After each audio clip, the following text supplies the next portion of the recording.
Thank you very much. I am the Chief of Investigations at the Special Narcotics Prosecutor's Office for the City of New York.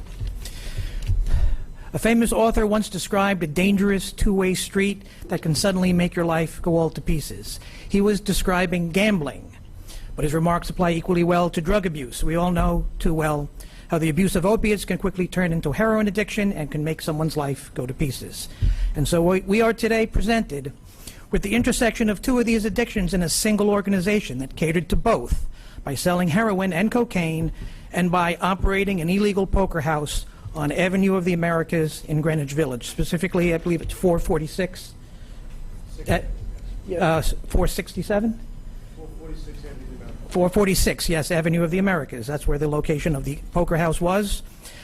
This began as a drug investigation 8 months ago. It also included a little over 120 days of court-ordered eavesdropping of 4 people, and that initially led to an 81-count indictment charging 20 persons with various counts of conspiracy, criminal sale and possession of controlled substances in the first, second, and third degrees, promoting gambling in the first degree, criminal sale of marijuana, and money laundering in the second degree. Arrests pursuant to that indictment and following the execution of search warrants at various locations associated with the organization led to the arrest of an additional 14 persons and the recovery of drugs, money, and guns, including approximately over 2 pounds, of cocaine from the suspected drug stash location of the organization located at 536 East 5th Street in Manhattan. As a result of all of this, additional charges are contemplated in this still ongoing investigation. Society's answer to the heroin epidemic needs to be multifaceted, but let's not forget that there are people who neither use nor are addicted to drugs, but sell them to those who are, simply to make money. And that is law enforcement's role to stop them and bring them to justice, which is what happened here. For this, I would like to thank our law enforcement partners who are represented here today. Thank you. Thank you, Joe. Now I'm going to ask HSI Anthony Scandifio to say a few words. Thank you. Good afternoon, everyone. I'm Anthony Scandifio. I'm the Deputy Special Agent in charge with Homeland Security Investigations. First, I'd like to thank our great partners with the NYPD and the Special Prosecutor's Office for the collaboration that occurred throughout this investigation. As stated early this morning, while most New Yorkers were asleep, the special agents of HSI and the men and women of NYPD, the officers and detectives and the prosecutors from the Special Narcotics Office, were out in Manhattan, the Bronx, Brooklyn, Yonkers, arresting those individuals alleged to be trafficking heroin and cocaine right in the heart of the East Village here in New York City.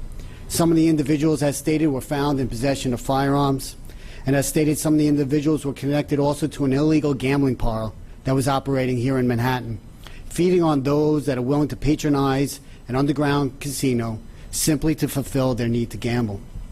The arrest this morning of more than 30 individuals spread across 4 states, illustrating that you never are too far from law enforcement to bring you to justice. It is because of the great men and women of HSI, NYPD, and the Special Prosecutor's Office that the New Yorkers woke up this morning learning that they're safe, that their cities were a little bit safer this morning. Once again, thank you to all our partners here today for the great collaboration that makes investigations such as this a successful one. Thank you. Now we'll take a few questions. Yes, Tony? The heroin case as well as gambling. Was there any heroin seized? And if there was any seizures, how much of it was mixed with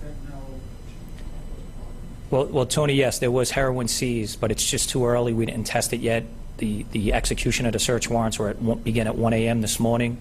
There were 19 of them, so it's going to take a little bit of time for our laboratory to analyze the substances that we seized. Yes. How much were you guys making, and is it unusual to have a drug operation that is fueled by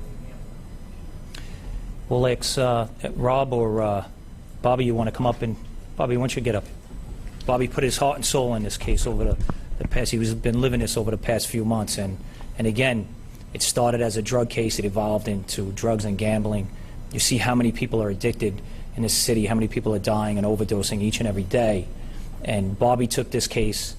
He worked it really hard, and these 32 people arrested today is going to contribute to making this city a lot safer. And a lot of people that are addicted to these drugs and addicted to gambling, the people that have been supplying them are off the streets today because of Bobby. So, Bob, if you want to just answer that question.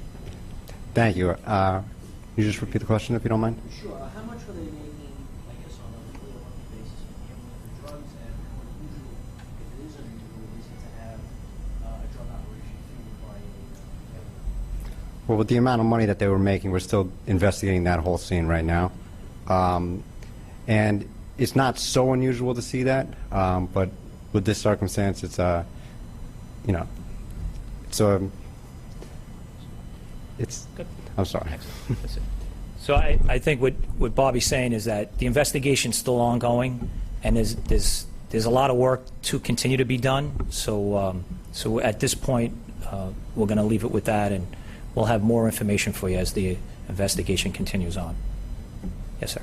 On the narcotics end of the investigation, which led you to the gambling operation, was your intelligence from confidential informants, just street sales? What led you to that location? Good. Can we answer that? Are we good with that? Yeah. So, Ed, Bob. Yes. You can repeat the question one more time, sorry. You're lying into the drug dens in East Village, which led you to the gambling operation. Is that just a combination? Street sales, confidential informants, street intelligence? Yeah, it was originally street intelligence as well as undercover sales that we had into that location. Those sales led us obviously into the gambling location.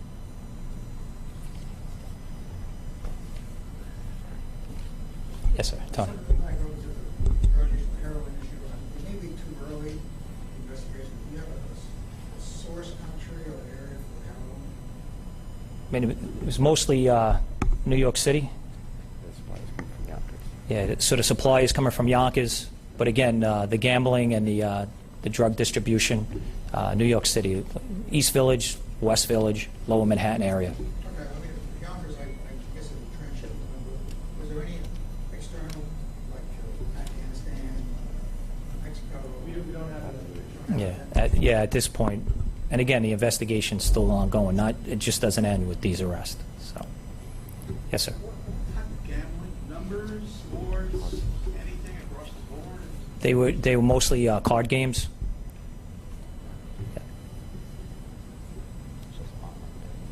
Online betting as well. Any other questions? Yeah. Okay.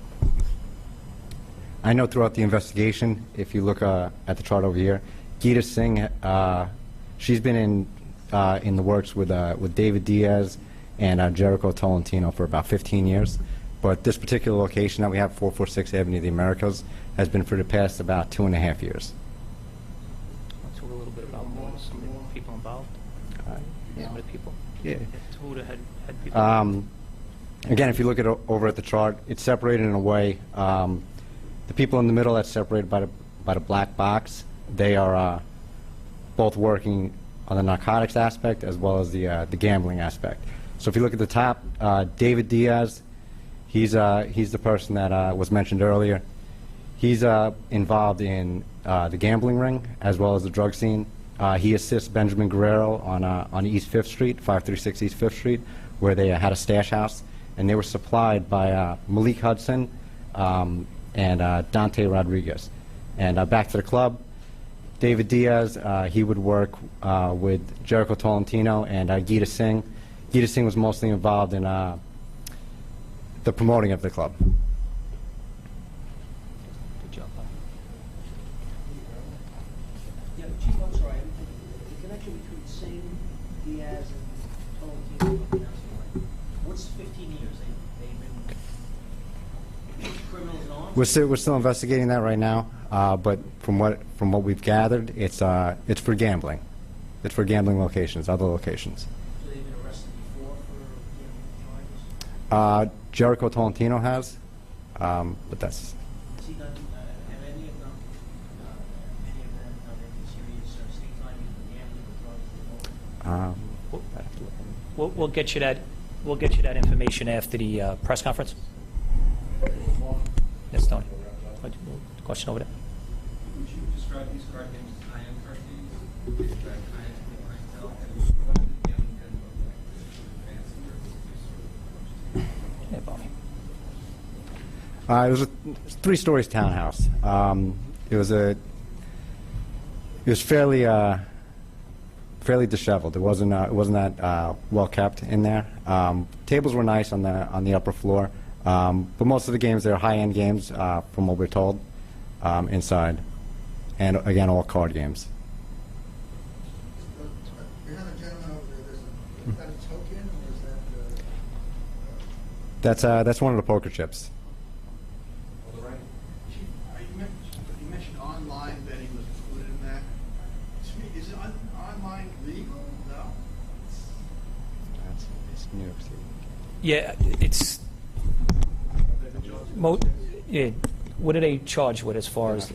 Yeah, so they were doing online gambling, but they're not charged with that. They're charged with the card games gambling. Yeah. Yeah, that's a wrap. That's it. Thank you, everyone.